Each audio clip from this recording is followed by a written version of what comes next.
This is Bloodhound SSC, supersonic car, a project to smash the land speed record and build a car that can travel over 1,000 miles an hour, 1.4 times the speed of sound, a huge increase on the current record.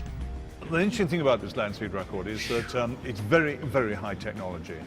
We've moved away from the old sort of subsonic cars. These are now supersonic cars. We've got to spend an enormous amount of effort and time on research.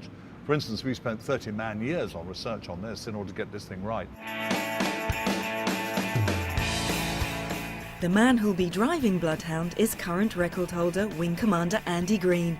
In 1997, Andy became the first person to break the sound barrier in a car. That car was Thrust SSC. Thrust SSC, the single biggest and most astonishing thing that car achieved was to prove it was possible to take a car supersonic at ground level. The physics of Bloodhound is going to be so different to Thrust SSC, and now we've chosen the furthest limit we can get to with where we see science and technology in the world today, 1,000 miles an hour.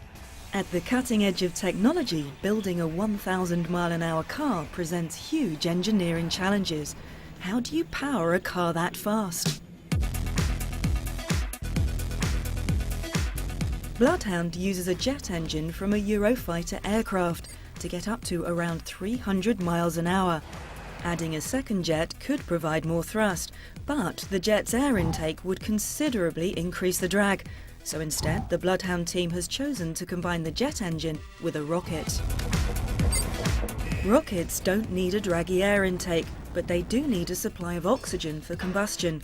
Bloodhound's rocket is the largest of its kind to be built in the UK. It's being developed by Daniel Jubb, who's had to decide how the oxygen will be supplied. A rocket is basically an engine which doesn't require any oxygen from the air. It carries all of its oxygen on board. All fuels require oxygen to burn. Here we have a sample of plastic wool. Now, if we ignite this in air, it burns reasonably well. But the air is only about 21% oxygen. We need a concentrated form of oxygen, we need an oxidizing agent, and the one that we've selected for use in Bloodhound is HTP, or high-test peroxide.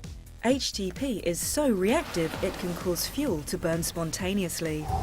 In Bloodhound, HTP is pumped through a catalyst pack and into the chamber containing the rocket fuel, which is synthetic rubber.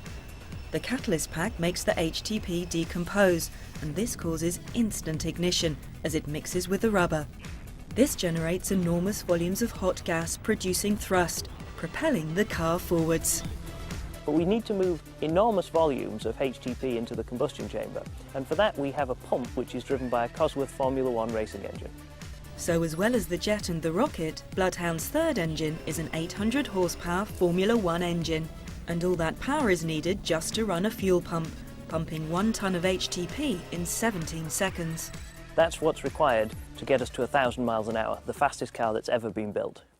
There's more to going fast than just raw power. To travel through the air over 1,000 miles an hour, the shape of the car is vital to reducing drag and keeping the car stable.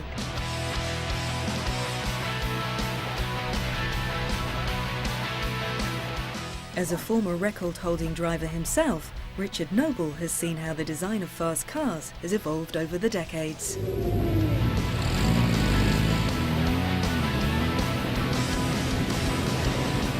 What I've been doing is driving a 1960s Lotus, which is a beautiful car, lovely, absolutely lovely handling. This was the kind of what all the 1960s race cars looked like. And you've got a lovely sort of body, beautiful aerodynamic body, lovely shape there. But unfortunately, you've got all this suspension gear in the wind. And that is very draggy, that's going to slow you up.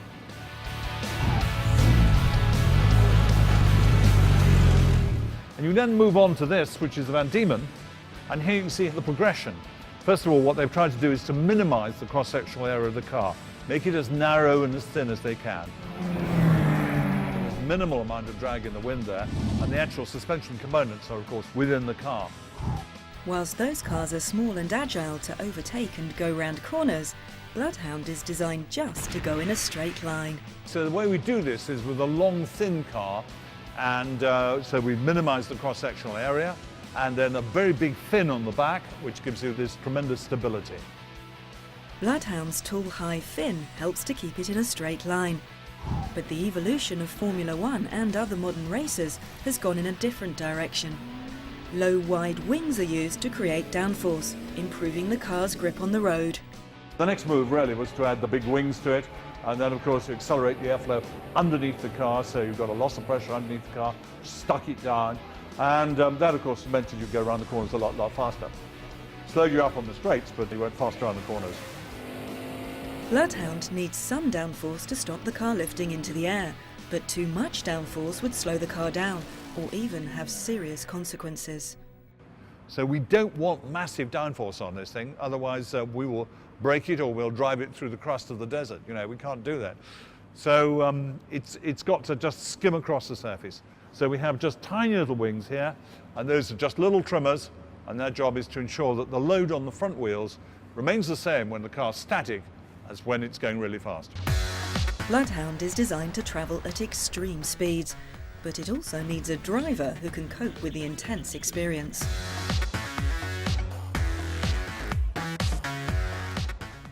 With Bloodhound's huge acceleration and deceleration, driver Andy Green will be subjected to large G-forces, very different from 1G, which is the G-force our bodies experience while standing still on the ground. Bloodhound engineer Annie Beresford is in charge of the logistics for the record-breaking attempts, making sure everything the team needs will be in place. Today, Andy is taking Annie up in his plane for the flight of her life, to show her what he'll be going through when he drives the car. He's able to simulate the experience of those G-forces by flying. The only way you can simulate this on the ground in a straight line is to actually build a 1,000-mile-an-hour car, because 2G for 30-odd seconds will get you to 1,000 miles an hour. So the only way we can simulate it is actually by simulating the G going around corners, just like an aeroplane does, and doing this much G. It's not a huge amount of G for this aeroplane, but it's quite a lot of G for the body when it's a long period of time.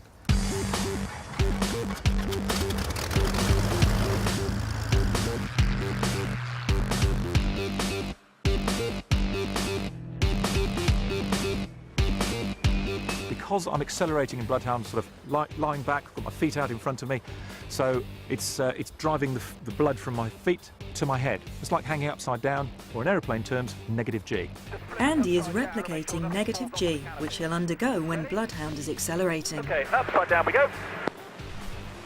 And that's minus 1G. Okay, it's not desperately comfortable, but it's not too bad. Wow, that's amazing! And then as we simulate putting in the rocket, that stage I'll start to put some bank on and start to push so that we're getting minus 2 and a bit G. How are you feeling? Yeah, feeling fine. That's just kind of a bit weird. It is a bit of a weird one. Once Bloodhound has achieved 1,000 miles an hour, Andy shuts off the power. This causes a huge deceleration, a positive G-force. So as Andy suddenly switches from acceleration to deceleration, the G-forces change from around negative 2G to positive 3G, a massive shift for his body. Pulling 3.5G makes all the blood rush down to my feet, and that is the bit where I need to tense my legs, tense my stomach, stop the blood rushing away from my head. Otherwise, quite simply, if you relax at that point, you will pass out. And that is the bit where my background as a Royal Air Force fighter pilot allows me not only to stay conscious, stay functioning, but actually keep control of aeroplane or car in Bloodhound terms. And 100 seconds later, we'll be back upright and saying, thank heavens that's over. For me, when I was up in the aeroplane experiencing that, it was all I could do to stay awake and not black out. Your eyesight starts going, your arms feel so heavy, you really can't feel them very well. And actually trying to concentrate and stay breathing, as well as what Andy's going to be doing with everything else, the steering wheel, the brakes, he's keeping it in a straight line. It's incredible to think he's going to be actually going through that. So Bloodhound is a pioneering project, a highly skilled team, pushing forward with the latest science and technology. Getting Bloodhound SSC up to 1,000 miles an hour requires some extraordinary technology, and we have to go right back to first principles. No one has ever done this before. No one has solved those problems. This is the ultimate. This is this takes everything we've learned, brought it all together, and now it's going to be the ultimate car. We're taking basic science and taking it to its absolute limit at 1,000 miles an hour. As far as I'm concerned, science just doesn't get much more exciting than this.